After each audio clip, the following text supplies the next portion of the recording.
Ralph! Bonjour Yann, comment ça va? Oh, ça va bien. Bienvenue à une autre émission d'Indicatif présent. Oui, d'autres idées, d'autres questions, d'autres réponses. Et vendredi, finalement, hein? La Ben fin d'une oui, autre semaine. ben oui. Les jours deviennent des semaines, les semaines deviennent des mois, en confinement. Et là, veux-tu commencer à chanter là, les feuilles mortes ou quelque chose? Là? Et la vie sépare tous ceux C'est qui toi le s'aiment. chanteur, Ralph. C'est ça, Ouais. c'est toi le chanteur, Ralph. Sans plus tarder, on va présenter nos invités. Oui, oui. Salut Alex, salut Valentin, comment ça va? Bonjour Al, bonjour Yann. Messieurs. Salut Bonjour. Ralph, salut Yann. Alors, vous aussi, vous donnez des formations pour les services, Oui, des la semaine formations en prochaine. ligne. Oui, tout à fait. Tout comme le personnel dans les services, nous, on donne des formations la semaine prochaine. Dieu merci, c'est vendredi. Donc là, on se prépare déjà pour lundi pour bien partir la semaine et parler de l'évaluation. Surtout des outils, des applications qui sont nécessaires pour l'évaluation à distance. N'est-ce pas, Valentin? Absolument, Alex. Donc, la semaine prochaine, on va vous présenter Socrative, on va vous présenter Quizlet et on va vous présenter Quizzes. Comment est-ce que vous pouvez utiliser ces applications-là pour évaluer à distance? Parce que la première semaine, du moins, tout au début, on avait beaucoup parlé de l'enseignement à distance. Qui dit enseignement dit évaluation. Donc, maintenant, on essaie d'outiller le personnel enseignant pour qu'il puisse évaluer les élèves à distance. OK. Puis, pouvez-vous nous donner un petit aperçu des contenus qui s'en viennent? J'ai vu brièvement, vous avez partagé votre écran avec la présentation comme telle. Est-ce qu'on peut, sans dévoiler tous vos secrets pour la semaine prochaine, peut-être avoir une petite idée de ce qui... Tout à fait. Donc, ce n'est pas un secret. Au contraire, on aimerait bien que tout le monde soit au courant de ce qui est prévu la semaine prochaine parce qu'on a travaillé fort pour vous offrir cette formation. On espère qu'elle sera utile. Donc, si vous voyez sur votre écran, lundi, mardi vont être consacrés à logiciel, à l'application Socrative, qui est un outil qui permet de lancer des quiz, des questionnaires en temps réel et différés pour la salle de classe, ce qui sera très apprécié pour toute forme, toutes sortes d'évaluations que vous prévoyez pour vos salles de classe, que ce soit une classe de maths, de français, de sciences, d'études sociales. Puis, ces sessions-là vont toucher spécialement le secondaire.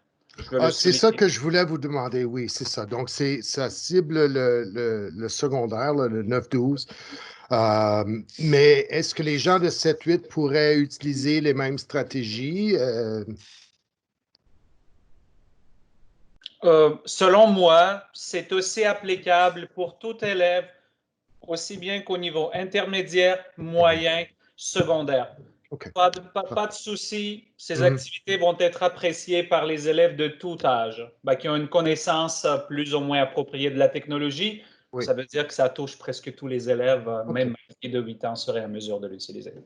On pourrait peut-être aller même plus loin, de dire que ça peut toucher les élèves de l'élémentaire aussi. Je pense que notre auditoire va être consacré à l'auditoire du secondaire, mais vous allez voir que, par exemple, Quizzes et Quizlet est aussi offert aux enseignantes et aux enseignants de l'élémentaire, et je pense que la formation va se donner la semaine prochaine en parallèle. Oui. Vicky nous avait parlé de ça, oui. Exactement.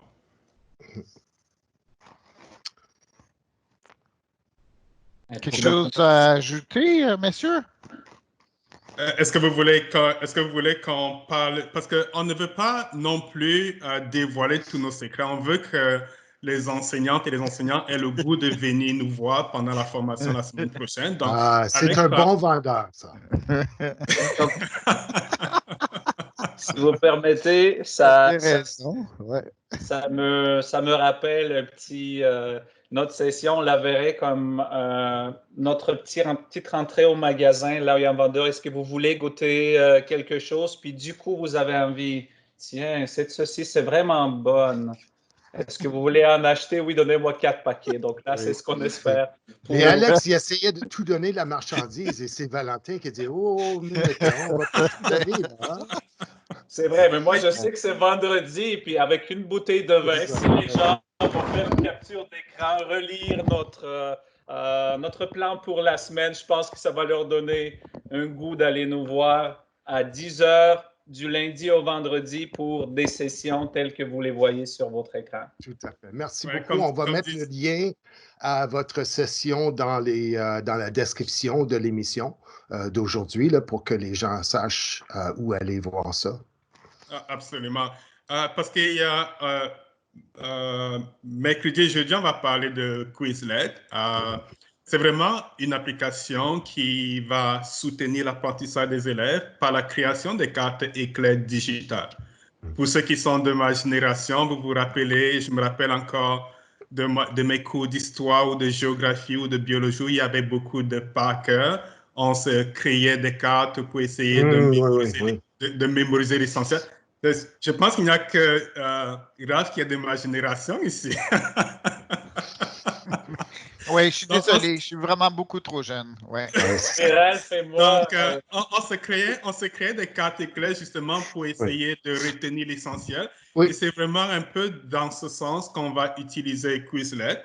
Et puis, certaines personnes peuvent se dire, mais juste des cartes éclairs, mais on peut faire beaucoup plus que ça. On vous invite vraiment à voir comment est-ce qu'on peut utiliser des cartes éclairs de 8 façons différentes. Est-ce que vous savez, par exemple, qu'on peut sauver la planète des astéroïdes qui essaient d'envahir la planète avec Quizlet? À ce moment-là, vraiment, je vous invite à venir voir ça la semaine prochaine. Il est vraiment un bon vendeur. Ouais. Puis Alex, je m'en voudrais de ne pas demander au showman, OK, le showman technologique, de partager un de tes arrière-plans custom. Oui, avant de quitter. Juste avant de quitter, là, tu vas nous en choisir un là, pour notre histoire. Là. On était vraiment crampés en pré-production, alors il faut absolument que tu en partages avec nous. Si vous êtes comme moi, un peu en manque de communication live, donc on sait que la technologie nous aide beaucoup à rester en contact avec nos amis, puis souvent on a vendredi jazette avec les amis ou avec les membres de la famille, puis oui, on utilise Zoom, oui, on utilise Teams, dépendamment des disponibilités des gens puis des logiciels qu'ils ont. Puis si j'utilise, si je suis à bonne humeur, vendredi ça, c'est ta famille, ça, Alex? Oui, ça, c'est mon ami préféré. Ton cousin. Oui, c'est son cousin de Bélarus. Qui m'accompagne souvent lors de mes discussions. Puis si je pars du boulot, vous savez que je partage mon bureau avec sa mère, qui est aussi au service. Des fois, lorsqu'il me manque, je peux revoir son visage, puis je peux voir qu'il est juste à côté de moi, comme si moi, j'étais dans mon bureau. Ça me soulage et me rappelle les beaux jours où on allait au travail. Merveilleux, Alex. Tu ne respectes pas la distanciation sociale, Alex. Un peu de publicité à l'envers, si vous voyez bien. Ben oui, merci beaucoup, Alex. Ça fait du bien de bien rire. Alors, je te souhaite un excellent week-end. Puis, bonne fête des mères à toutes les mamans aussi, hein, Alex? Oui, merci. Comme dit souvent Manon, c'est vendredi. Oui. OK. Au revoir, les gars. On va vous voir dans les salles d'enseignement la semaine prochaine. On invite les enseignantes et enseignants d'être là la semaine prochaine. Je pense qu'on a beaucoup de contenu à leur offrir. Très bien. Merci. Bonne fin de semaine. Bonne fin de semaine. Tu vas me noter Ralph assez souvent. OK. Au revoir, les gars. Raccrochez. OK, d'accord. Alex, on se reparle tout de suite, Alex? Oui. OK. Oui. Merci. Merci. Salut. Bon. C'est vrai que c'est le fun de pouvoir rire un peu, hein, de temps en temps. J'espère que tu m'en veux pas d'avoir demandé ça à Alex. Non, tout à fait. C'est une bonne idée, hein, quand même. Pourquoi pas partager ça? Ben oui. Hein? C'est là, on est là pour ça. Ça Oui. donne des idées aux gens aussi, tu vois, s'ils Ben veulent oui. comme varier leur... oui, ça serait Ben oui. amusant, ça, pour les élèves, de faire ça, Ben tu oui. sais, une fois de temps en temps. Ah ouais. Puis comme toi à la plage, là, comme tu nous avais fait avec tes lunettes de soleil et tout ça, là. Ouais. Oui, oui. Ouais. Ça sera ton tour une autre fois, Ralph. J'aimerais ça voir ton custom, ton arrière-plan custom à un moment donné, là. OK. J'ai une bonne question pour toi aussi, Oui. Ralph, au sujet de comment. Alors, la question est la suivante d'un de nos auditeurs. Comment est-ce que je peux être en plein écran lorsque j'explique quelque chose? Oui. Et c'est une excellente question. Je veux juste expliquer un peu de quoi il s'agit. L'enseignante en question veut présenter des choses, mais pas nécessairement présenter son bureau de son ordi. Elle veut montrer des choses, des objets aux élèves, et puis forcément, l'algorithme de Teams met toujours 4 tuiles et c'est les 4 dernières personnes qui ont parlé. Donc, elle va occuper un quart de l'écran avec les objets ou les images qu'elle veut montrer aux élèves et tout ça. Et puis, Ouais. l'autre 3 quarts, bon, elle voulait savoir est-ce qu'il y a un moyen d'être en plein écran pour pas. Parce que, tu sais comme moi, là, comme dans les prochains jours, les prochaines semaines, là, il va y avoir 9 maintenant images. Alors, si tu as une classe Ouais. de 25 élèves, mais il y aura toujours 9 élèves. Donc là, l'enseignante devient encore plus petite. Et si les élèves regardent sur un appareil mobile, un téléphone ou une tablette, avec tout petite, on ne verra rien. Alors, comment forcer le plein écran pour l'enseignant? J'avais pensé au début, bon, il y a toujours la fonction, tu sais, désactiver la vidéo entrante, là, mais Ouais. ça ne résout pas le problème parce qu'on voit quand même les icônes des élèves. Alors, c'est encore divisé en Ouais. 4, et puis, donc, on ne voit plus l'image de l'élève, mais on voit encore son icône. Alors, comment faire? Alors, j'ai dit, partage d'écran, partage de fenêtre. Ça m'est venu à l'idée que si on partageait notre caméra Windows avec notre image en Mhm. plein écran, Mhm. que le prof pouvait être en plein écran. Donc, je vais essayer de l'illustrer maintenant pour toi Ouais. parce que Ouais.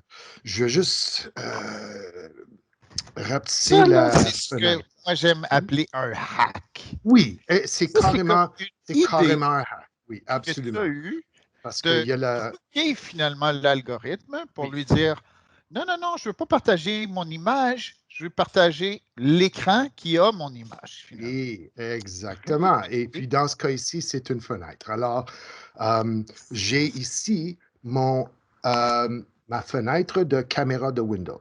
OK? Je suis dans la caméra. Toi, tu vas être comme l'élève. Tu vas me dire qu'est-ce que tu vois de ton côté, d'accord? Alors, j'ai ma caméra Windows ouverte maintenant. Je retourne à mon Teams, je veux partager et quand je veux partager pas mon écran ou mon bureau, je veux partager une fenêtre et la fenêtre que je veux partager, c'est la fenêtre caméra. Alors, Oui, quand je fais ça, qu'est-ce que tu vois maintenant? je vois photos. Pas photos, mais caméra. Et Le- tu ben me oui, vois ben oui, en dans plein écran. super. Et même s'il y a d'autres participants, bon, les autres participants, on les verra en bas, mais je n'occupe plus seulement un quart de l'écran, Ouais. j'occupe presque tout l'écran. Alors là, si j'ai, tu sais, des choses à montrer aux élèves, des objets, des images, je lis un livre et puis je veux que les élèves voient les images de mon livre, je Ouais. suis en plein écran Ouais. jusqu'à ce que moi, je choisis d'arrêter le partage et de revenir avec les 4 tuiles pour les Super. 4 personnes. So, c'est, comme Très tu bonne dis, c'est idée, Ralph. carrément un hack, là, Ouais. mais c'est ça, des fois, il faut penser en dehors de la boîte pour Ben voir, oui. OK, comment je pourrais résoudre ce problème-là. Alors, c'est une belle solution qui fonctionne très bien. Alors, Hmm. c'est J'aime ça. bien ça, Ralph. Merci. Puis une autre question pour toi, qui nous est venue d'une de nos fidèles utilisatrices de Teams qui vient de Barry. C'est au sujet de la différence entre Teams Bureau et Teams en ligne. Puis nous, on pourrait même ajouter Teams sur le téléphone comme Mobile. appli. Teams mobile, oui, absolument. Alors, je pensais que dans les prochaines journées, pour les prochaines émissions qu'à tous les jours, on pourrait explorer un des aspects de ça. Mais peut-être que tu peux souligner les différences essentielles qui te viennent en tête au sujet de la version web de Teams qui apparaît quand on clique à partir du portail Office 365 et la version qu'on a téléchargée suite à ta vidéo Teams 1 ou Teams 2. Je pense que c'est Teams 1 qui disait qu'il fallait télécharger le desktop, la version bureau. Alors, c'est quoi la différence essentielle selon toi? Ben, tu sais qu'en principe, n'importe quel logiciel, que ce soit Word, PowerPoint, Excel, les versions en ligne sont toujours comme une version light, OK? Une version qui a moins de fonctionnalités. Si tu veux vraiment avoir de la performance dans Excel, par exemple, il y a des centaines, des milliers de fonctions. Hein?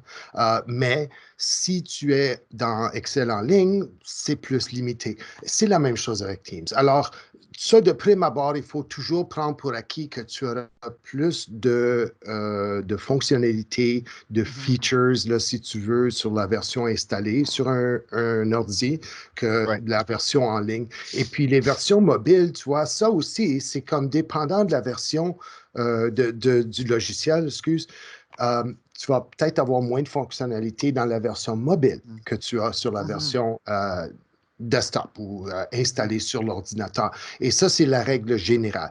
Dans le cas particulier de Teams, moi, ce que j'ai remarqué, c'est que si vous utilisez la version en ligne, il y a une fonction qui n'est pas disponible du tout, et ça, c'est le partage du bureau. Parce qu'à ce moment-là, tu n'as pas un bureau à partager, tu es dans un furteur. Donc, tu sais, quand tu avais partagé, toi, le PowerPoint qui était en ligne, ça, tu peux le faire. Quand tu es dans Teams en ligne, quand tu choisis de partager, tu peux partager un PowerPoint qui est en ligne parce que tu es en ligne dans un furteur. Par contre, si tu veux partager quelque chose qui est sur le bureau physique de ton ordinateur, non, ton furteur ne peut pas voir ton ordinateur. Tu vois? Alors, c'est des petites choses comme ça où les fonctions sont limitées, mais tu sais, l'enseignante qui veut utiliser ça parce qu'elle trouve que c'est plus flexible ou elle peut utiliser plus qu'un ordi puis juste faire ça dans un furteur et puis qu'elle n'a pas besoin à ce moment-là de partager son bureau, il n'y a rien de mal avec ça. Mais dans les prochaines journées, ce que je veux expliquer en plus de détails, c'est la différence. Bon, il y a plus que cette différence-là, et aussi la différence dans l'expérience dans les différents furteurs, parce que dans Edge, il y a une sorte d'expérience. Dans Chrome, c'est un petit peu différent, et dans Firefox aussi, des fois, c'est très différent. Alors, on va explorer ça un petit peu plus en profondeur, mais c'est trop pour une émission. Oui, puis j'aime bien cette route-là qu'on prend parce que ça nous sort un peu des sentiers battus indicatifs présents où on parle vraiment précisément des outils dans Teams pour peut-être regarder plus à des fonctionnalités de nos ordinateurs. Tu sais. Oui. Parce tout à fait. on découvre constamment des choses. Puis, si vous avez des suggestions de thèmes ou d'idées pour des contenus, n'oubliez pas. Vous pouvez nous envoyer des informations, des questions sur les commentaires dans le chat de YouTube. Puis, bien sûr, nous envoyer vos questions aussi à aidepedago@csviamonde.ca, n'est-ce pas, Ralph, pour toutes les questions pédagogiques. Plus là que dans ma boîte ou ta boîte de réception. Oui, merci beaucoup. Hey, bonne fin de semaine, Ian. C'était toute une semaine. On a eu du fun cette semaine. Là. Ah oui. Vraiment, là, je pense que c'était la semaine la plus plaisante là, parce que les gros problèmes sont terminés maintenant. Puis là, on rentre un peu plus dans la pédagogie, dans l'andragogie qu'on était en train de faire. Et puis pour les profs aussi, la gestion de classe et toutes ces questions-là, ça devient intéressant maintenant. Je pense que les gens, ils étaient en mode survie. Tandis que maintenant, bon, on peut prendre certaines choses pour acquis. Là, ça devient comme seconde nature là, d'ouvrir une réunion et puis de désactiver les caméras des élèves et tout ça. Là, on commence puis de regarder le clavardage.